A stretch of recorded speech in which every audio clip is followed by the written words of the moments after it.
On est le 15 octobre 2020 et aujourd'hui, je suis en colère encore plus que les autres jours. Parce que là, on a monté d'un cran. L'interview de Monsieur le Président de la République, cette pièce de théâtre enseignée par trois fantoches, trois poupées, deux déguisés en journalistes et un en président de la République. Cette mascarade, cette pièce de théâtre, si bien préparée, où tout était combiné d'avance, les questions et les réponses. Si on est dans cette situation-là, c'est parce qu'on a donné nos pouvoirs, notre responsabilité à quelqu'un d'autre. De penser, de réfléchir, de décider pour nous. La liberté, c'est un droit fondamental. Et s'il était inscrit dans la Déclaration des droits de l'homme, c'est pour quelque chose. C'est parce que ce droit, il est fondamental. Quand on n'a pas de liberté, on n'a rien. Vous échangez la liberté pour la protection, pour la sécurité, pour la santé. Le problème, c'est que quand on échange la liberté pour n'importe quoi, on perd tout. Et la preuve. Ton destin est ce que tu crées, ce que tu fais, ce que tu veux, ce que tu penses et tes croyances. À toi d'assumer la responsabilité. De plus en plus, il y a des études comme quoi la population, elle est à bout des nerfs. Des maladies mentales, psychologiques, les traumatismes, la dépression, la tristesse, l'angoisse, l'inquiétude. Et tout ça à cause des mesures d'un état profond, des humains pervers, psychopathes, criminels, des voleurs de tout espoir, de toute dignité humaine, des mensonges, des manipulations. Je vous ai fait déjà plusieurs vidéos qui parlent des techniques, des stratégies utilisées depuis des années, des stratégies de manipulation, de contrôle qui sont utilisées par les médias, des tactiques coercitives de manipulation mentale, la théorie du choc, c'est plutôt une torture mentale. La perte de repères, ne pas savoir où on est, où on va. Se diviser pour mieux régner. J'ai fait une vidéo avec un discours de Monsieur le Président où il dit que nous sommes en guerre. Oui, Monsieur le Président, nous sommes en guerre. Et l'ennemi, c'est vous. Parce que c'est vous qui avez déclaré la guerre contre nous, la population, le peuple. Parce que votre patron n'est pas le peuple, votre patron, c'est les lobbies, c'est les multinationales, c'est la finance, c'est l'industrie pharmaceutique, c'est les laboratoires pharmaceutiques, c'est la big tech, c'est les banquiers, c'est tous ces criminels en col blanc qui vous dirigent, qui vous donnent des ordres et vous obéissez comme une marionnette. Parce que à votre niveau, votre position, elle n'est pas meilleure que la nôtre. Parce que si vous ne faisiez pas ce que vous faites, depuis longtemps que vous ne serez pas le président. Mais vous êtes très compétent dans ce que vous faites, qui sont en train de nous tuer. Vous réussissez à tuer plus vite l'économie, que le virus. Et ça, c'est normal. Parce que le coronavirus, il n'est pas différent de l'influenza des autres. Une grippe sévère, et le pays n'a jamais été arrêté. Les faillites, le chômage, les aides que vous donnez, c'est pourquoi faire? Pour nous humilier, pour nous rendre dépendants encore et encore et encore. Quand vous dites que la France, elle n'est pas la pire que vous avez... Mais franchement, il faut du courage quand même.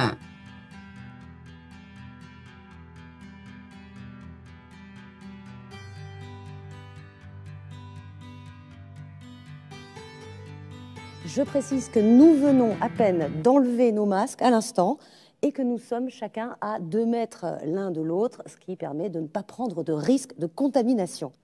Nous n'avons pas perdu le contrôle. Nous sommes dans une situation qui est préoccupante et qui justifie que nous ne soyons ni inactifs, ni dans la panique. Nous avons appris de la première vague. Notre pays a subi cette vague de plein fouet. Ce qui me gêne est qu'en plus, je fais la pub pour cette chaîne. Je ne sais pas vous, mais rien que la tête et le sourire de cette vendue de journaliste m'énerve. Ça me rend en colère. Encore plus les questions posées. Au mieux, les questions qui ne sont pas posées. Depuis 8 mois, où en sommes-nous? Depuis 8 mois, où en sommes-nous? Mais quelle question!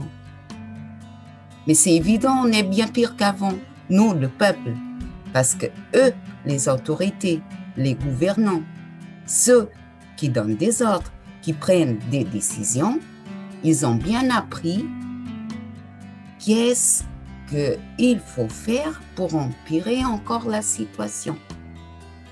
Ça, c'est quelque chose à leur avantage, parce qu'ils savent ce qu'il faut faire pour que ça devienne de pire en pire. La preuve, qu'est-ce qu'ils ont fait pour les hôpitaux? Qu'est-ce qu'ils ont fait pour l'économie?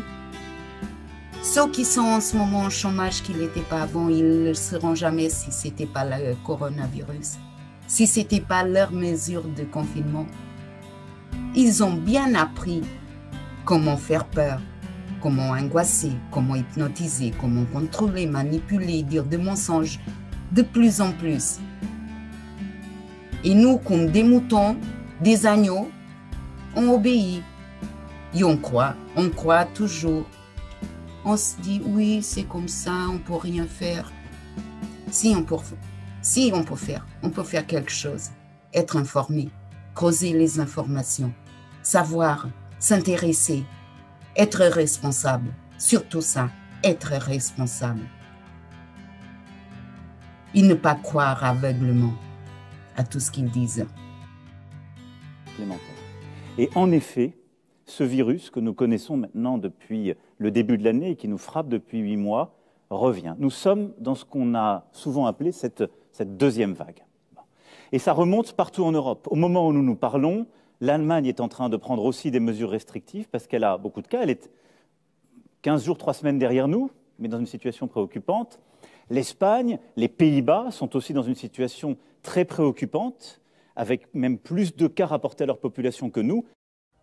Cette deuxième vague, cette fameuse deuxième vague, à force de vouloir qu'elle se produise, elle est là. Et elle est là avec vos mensonges, vos cas positifs. Ce n'est pas des malades. Des malades que le sont à cause d'autres maladies probablement de leur âge. Et qu'est-ce qu'on sait que sont vraiment des malades du coronavirus? Parce qu'avec tous les mensonges, toute l'incompétence de votre haut conseil scientifique et leur conflit d'intérêts, Et à force de ne pas vouloir écouter des vrais experts comme le professeur Tobiana, le professeur Toussaint, le professeur Raoul, le professeur Perron et d'autres, et d'autres. Il y a des milliers de médecins dans le monde qui se élèvent contre les mesures autoritaires,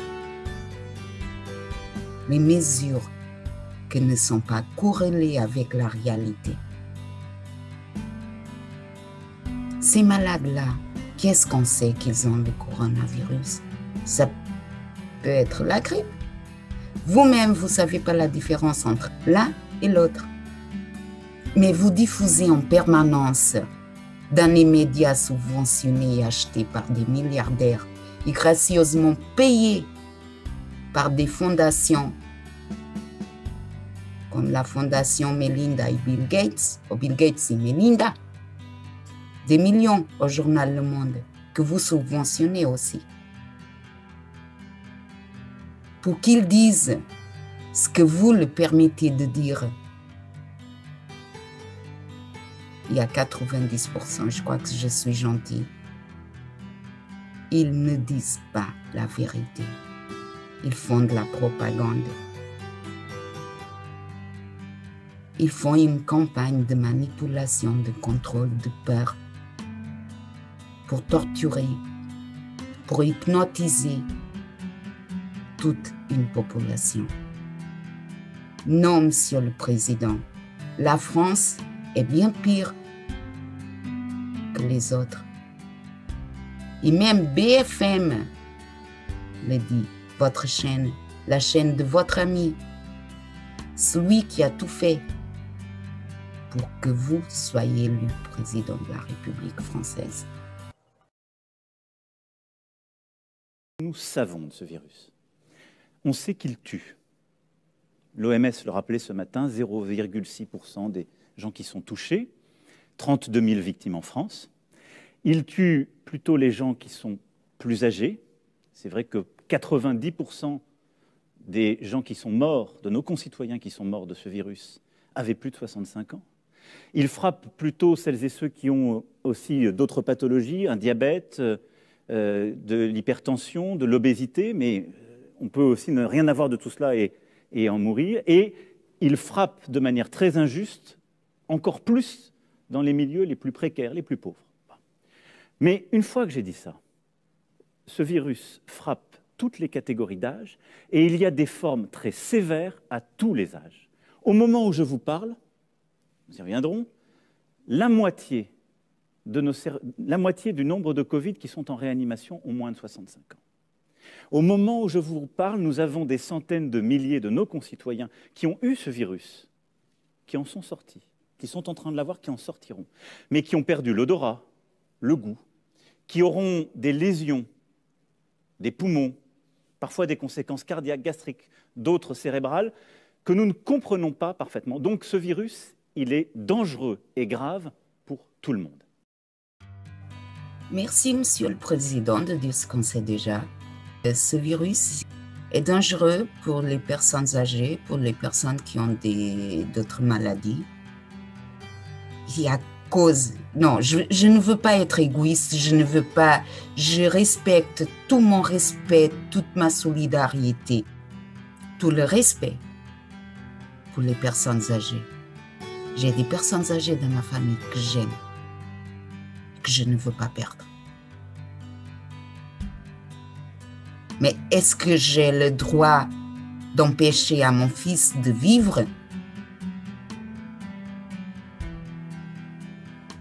Est-ce que j'ai le droit de l'empêcher de vivre sa jeunesse, ses 20 ans? Moi, j'ai eu mes 20 ans, ma liberté. Je sais ce que c'est. Oui, Monsieur le Président, ce virus tue comme le virus de la grippe, il tue, comme le cancer, il tue, comme les maladies cardiovasculaires, il tue, comme les accidents de la rue, il tue, comme les suicides aussi. Il enlève des vies, 0,6%. L'OMS vient de le dire.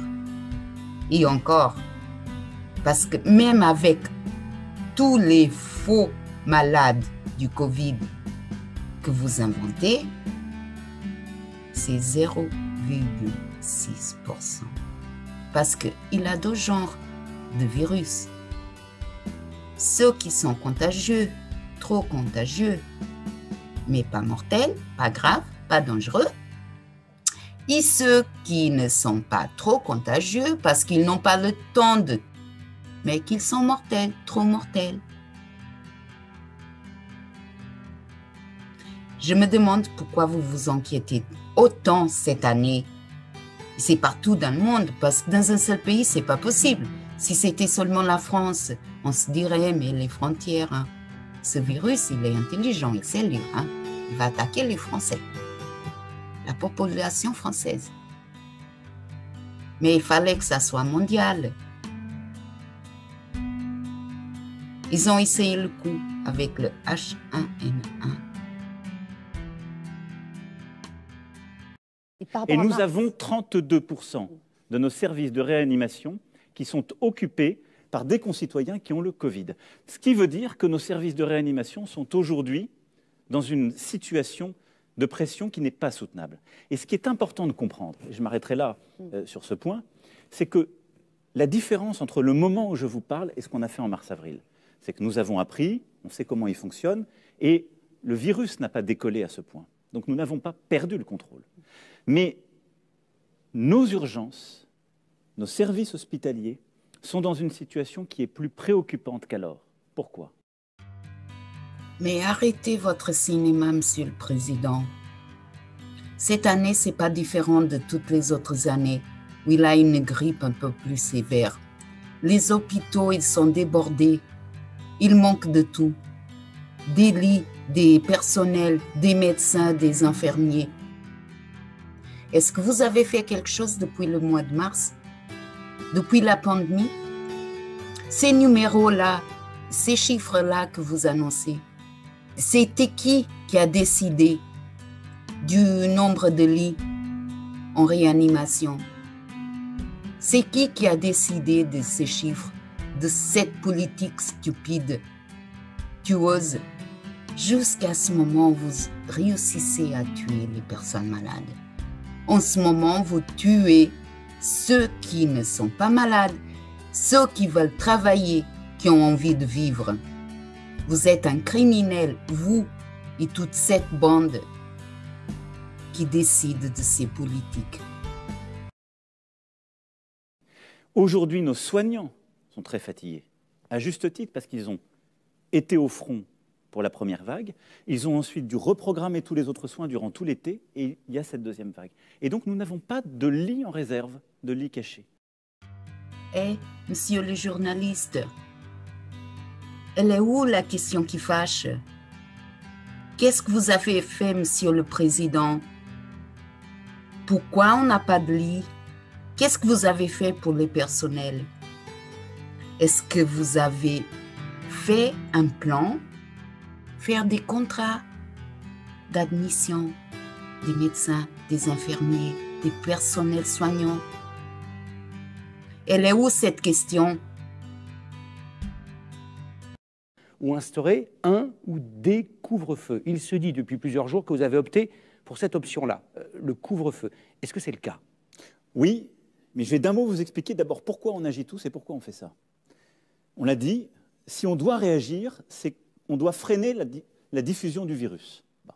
D'abord pour protéger les autres, parfois nous-mêmes, ça dépend d'où on parle, mais les plus âgés, les plus vulnérables, les plus précaires. Premier objectif. Deuxièmement, on doit protéger notre système de santé, nos soignants. En fait, rien n'a changé. Les excuses, c'est toujours les mêmes qu'au mois de mars. Vous vous souvenez, quand il a parlé pour le confinement, c'était pour 15 jours. Technique de manipulation, la progression. Parce que s'il vous aurait dit que c'était pour 2 mois, peut-être vous ne l'aurez pas accepté. la progression des mesures restrictives. Et maintenant, il vient avec la même technique, avec le couvre-feu. Il rejoue le même coup. Il rejoue le même coup. Soyez sûrs, ça ne serait pas pour 15 jours, ni pour 2 mois. Ça serait éternel.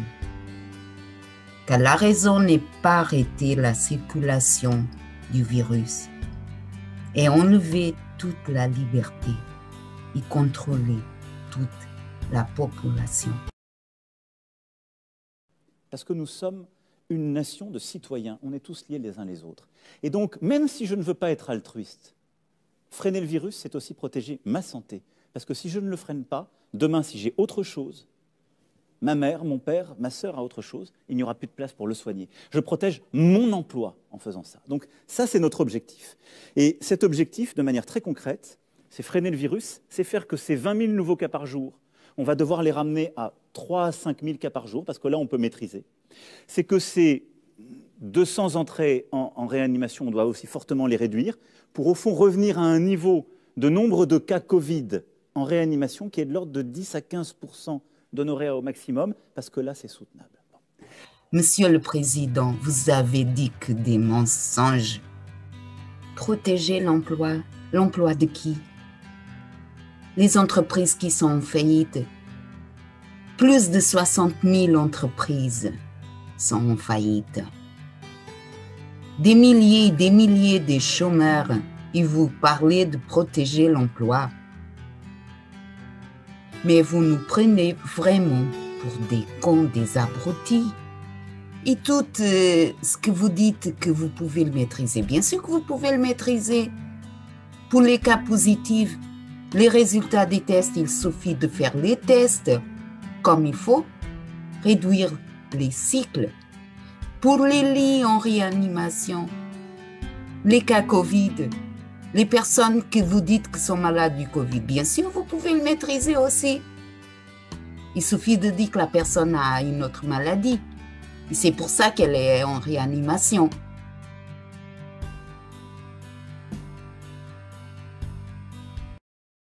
Réduire les contacts privés qui sont les contacts les plus dangereux. C'est-à-dire les moments un peu de relâchement, on va se retrouver avec des gens qui ne sont pas dans notre cellule familiale et où on va, ce qui est souvent des moments de convivialité, il faut bien le dire, c'est ça qui est cruel dans la gestion de cette maladie. L'objectif est réduire les contacts privés, les contacts où on peut trouver les personnes qu'on aime, qu'on peut parler, qu'on peut discuter, qu'on peut changer des idées. Le problème, c'est quand les idées ne vont pas dans votre sens. C'est pour ça que l'important est réduire les contacts privés. Un couvre-feu. Un couvre-feu qui va s'appliquer à la région Île-de-France, où le virus circule très activement, et à plusieurs métropoles, à 8 métropoles en plus de la région Île-de-France. Je les cite pour que ce soit clair pour tout le monde.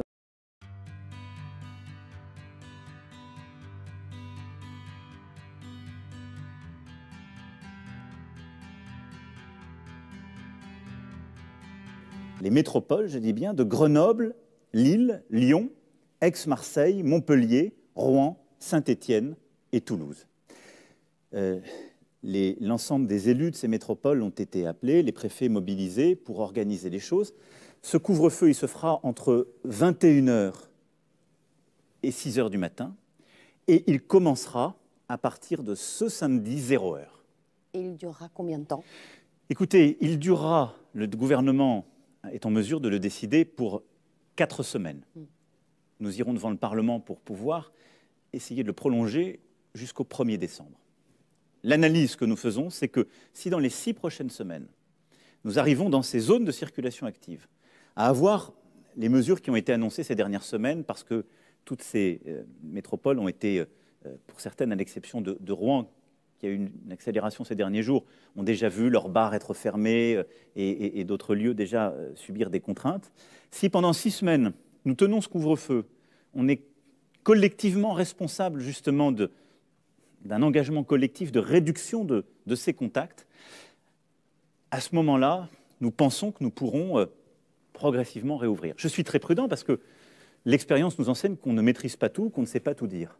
Mais 6 semaines, c'est le temps qui nous paraît utile. Je veux bien simplement qu'on comprenne l'objectif. L'objectif, c'est de pouvoir continuer à avoir une vie économique, à fonctionner, à travailler, à ce que les écoles, les lycées, les universités soient ouvertes et fonctionnent, à ce que nos concitoyens puissent travailler tout à fait normalement, à ce qu'il puisse y avoir évidemment une vie sociale, mais... Bon, encore une fois, on a affaire à un virus intelligent. Il connaît les horaires. Il sait où il peut y aller, où il ne peut pas y aller.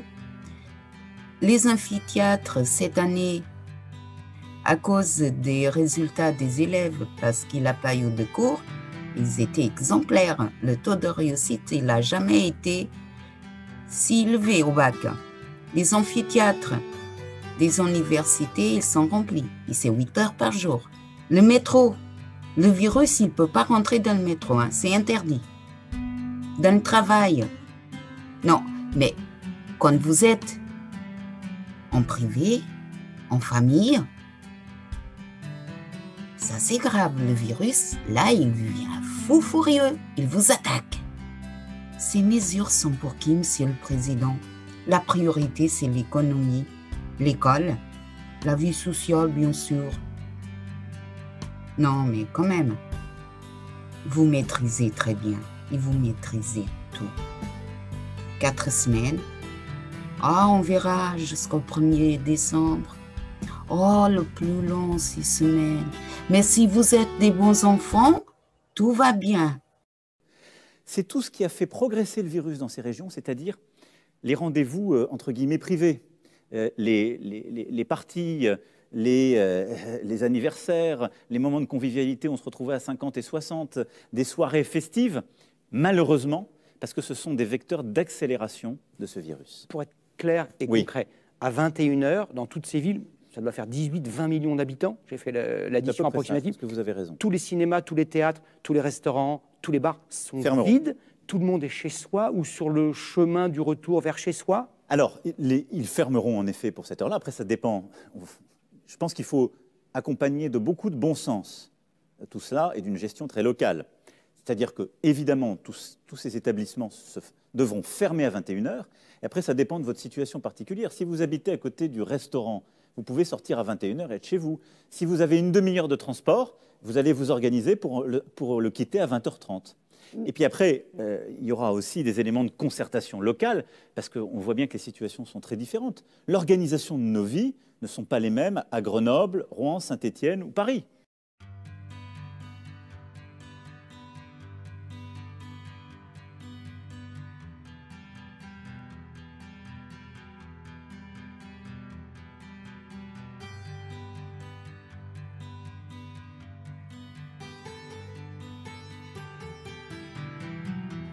Les 21 h, c'est important parce qu'il y a des conséquences évidemment sur les restaurants, sur les bars, déjà très affectés par les précédentes mesures, sur les théâtres, sur les salles de spectacle.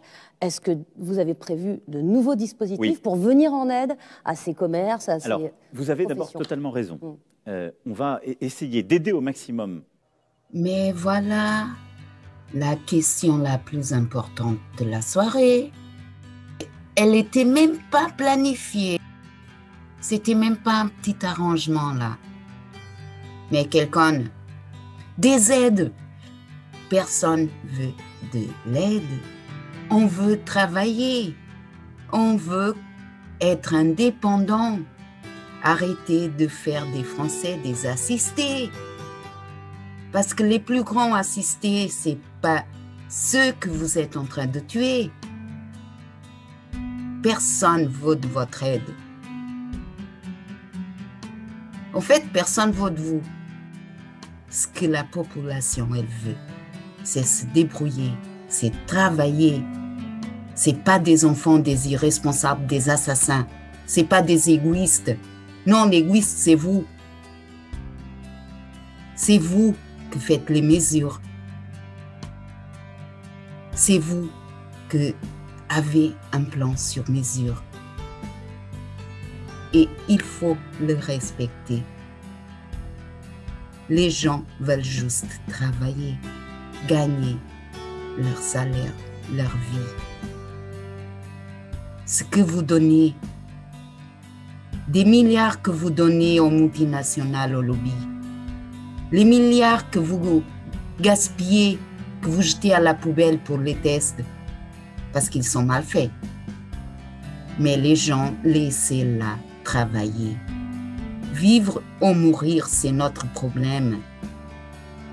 On n'a pas besoin que vous venez nous aider à mourir. On veut vivre. On veut juste vivre.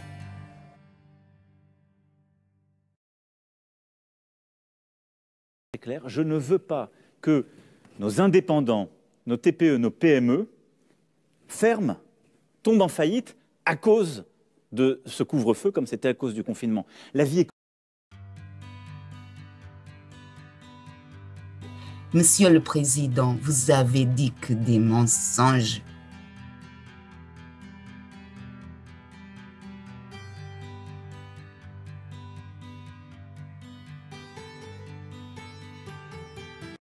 Concrètement, aux restrictions de liberté individuelle qui vont nous être imposées.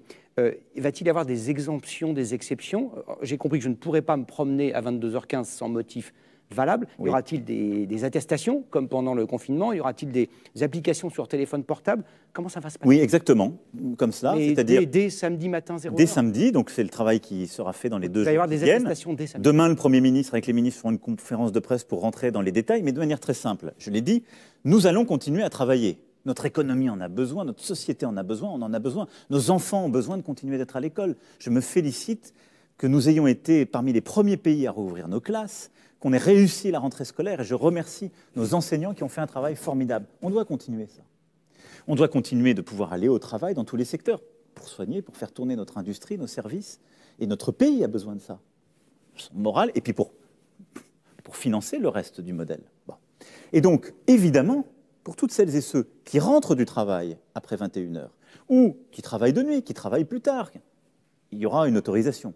Pour celles et ceux qui ont des urgences, par exemple sanitaires, il y aura des autorisations. Donc on va définir les cas, là aussi, je dirais, de bon sens, qui permettront de circuler.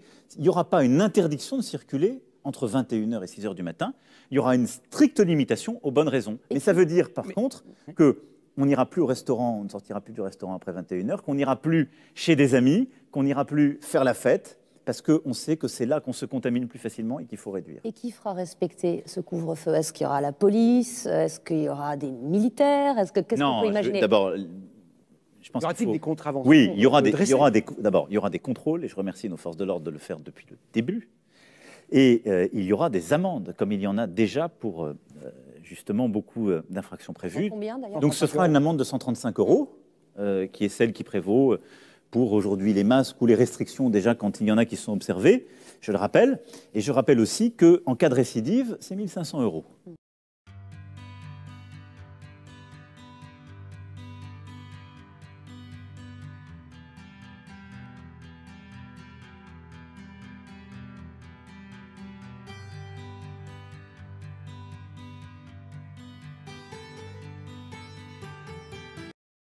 Et on va mobiliser tous nos policiers. Et donc on va mobiliser de manière proportionnée, et ça aussi ce sera fait localement, pour le faire. Mais ce que j'espère aussi, ce que j'attends de chacun d'entre nous, c'est que, comme on l'a fait au moment du confinement, chacun soit conscient des risques et de l'enjeu. Vous savez, au moment du confinement, nous avons été l'une des nations qui a le mieux respecté cette décision. Elle était très difficile.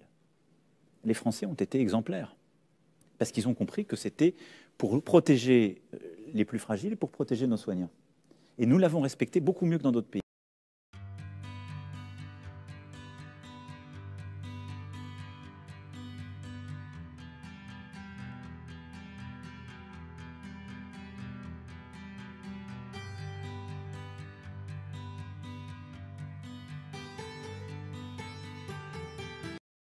Et si on ne veut pas devoir prendre dans 15 jours, 3 semaines, 1 mois des mesures plus dures, il faut le faire et le respecter. Et donc moi, je crois encore plus à la responsabilité de chaque citoyen, mais bien évidemment, il y aura des contrôles. Et pourtant,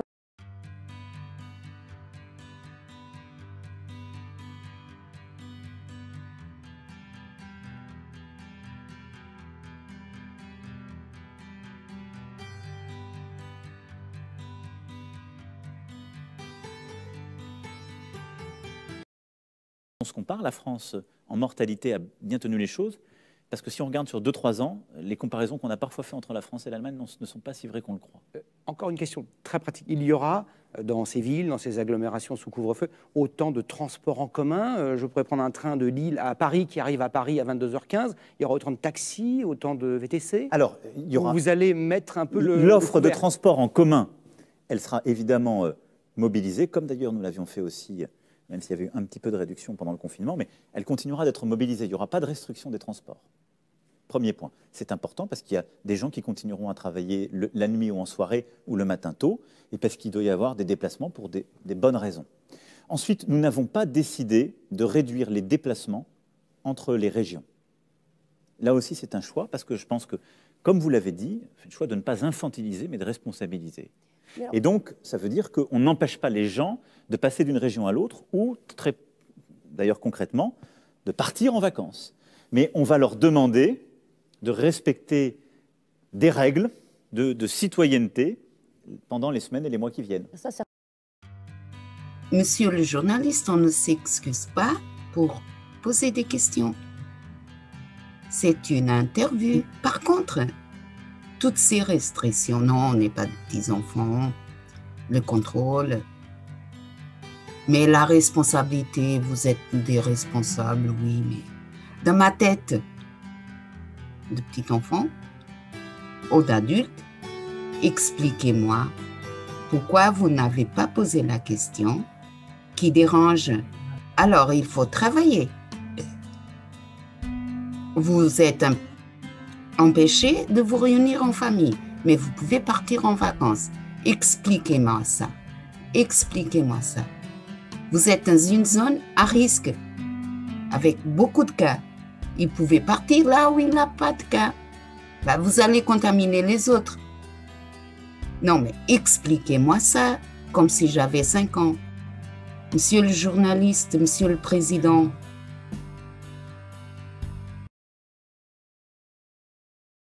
Dans des réunions privées, il faut mettre au maximum ce masque. Et c'est une forme de discipline, de réflexe qu'on doit prendre. C'est une recommandation que je fais là. Mais si on veut être précautionneux, réduire le risque pour soi et les autres, il vaut mieux le prendre, y compris en famille ou avec des amis. Quatrième règle, pas possible pour tout le monde, France entière, aérer régulièrement. Il faut aérer, les scientifiques nous disent, 10 minutes 3 fois par jour.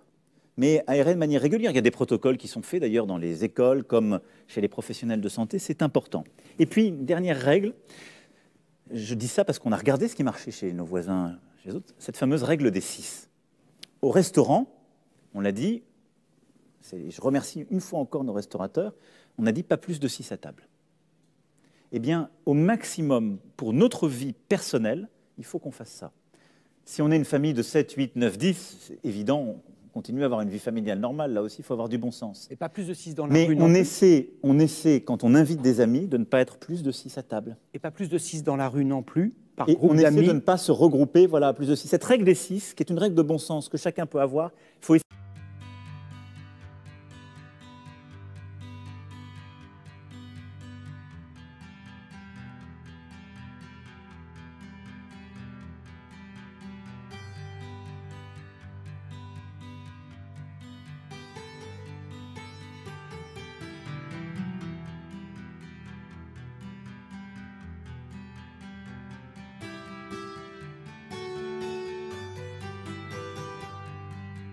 compris les jeunes, parce que je parle des jeunes parce qu'on a l'impression quand même que le couvre-feu vise aussi une population jeune qui sort, qui fait la fête, qui a beaucoup d'interactions. Oui, mais enfin, c'est dur d'avoir 20 ans en 2020. Oui. C'est dur. Donc je donnerai jamais de leçons à nos jeunes. Parce que ce sont ceux qui, honnêtement, vivent un sacrifice terrible. Des examens annulés, de l'angoisse pour les formations, de l'angoisse pour trouver le premier job. C'est aussi pour ça qu'on a mis une telle mobilisation.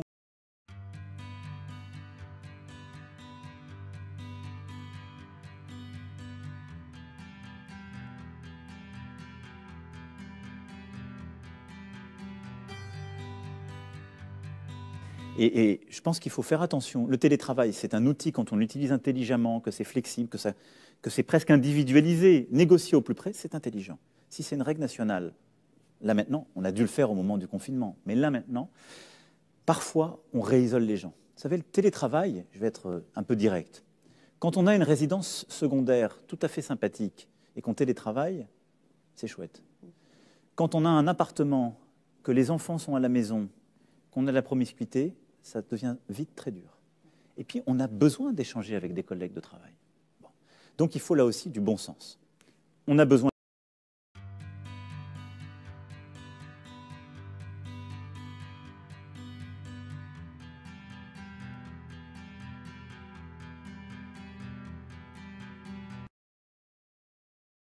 pour obtenir le test, de la queue pour avoir les résultats. Et ça, c'est lié à la technique.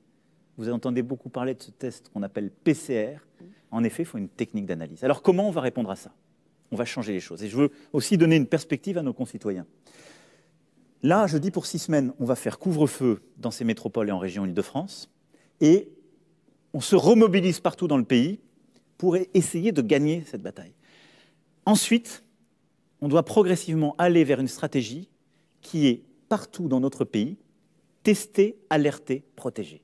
C'est la clé de la stratégie qu'on doit faire monter en puissance tout le mois de novembre et en décembre. Parce que nous en avons jusqu'à l'été 2021. Encore une porte de plus ouverte pour encore un lobby. Des tests et des tests. Peut-être vous avez entendu parler du scandale des tests qui ne sont pas fiables, des normes, des règles, des comportements, des habitudes que vous voulez, Monsieur le Président, imposer, que la population les adopte. Changement de conscience, changement des croyances, changement d'habitude, technique de manipulation, torture même, perte de repères. On punit, on félicite. Vous venez de féliciter le conseil scientifique. De quoi? De toutes les informations messagères qu'ils ont fait, qu'ils ont dit. Vous venez de féliciter le ministre de la Santé. Pourquoi? Parce qu'il a fait un super travail. Il a fait un super travail à détruire encore et encore le système national de santé.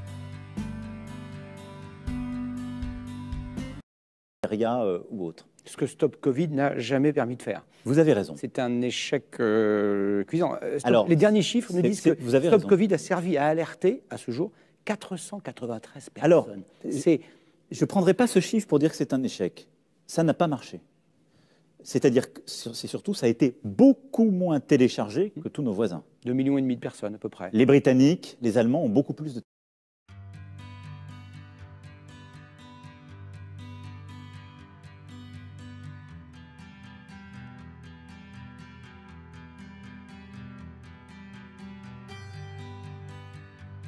Plan économique et social, cette crise, elle est aussi inégalitaire.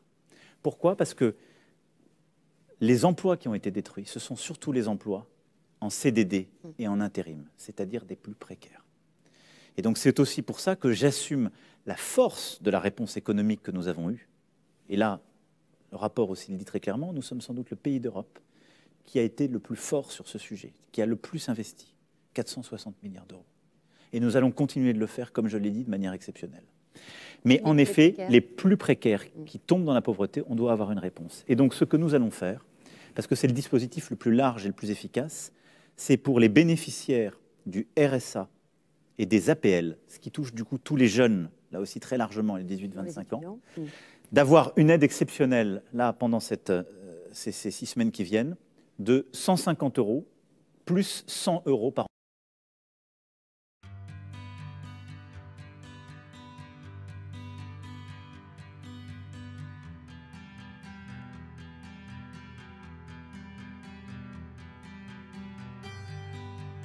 Si on se base sur les faits, on peut dire c'est grave, c'est sérieux, mais se mobiliser.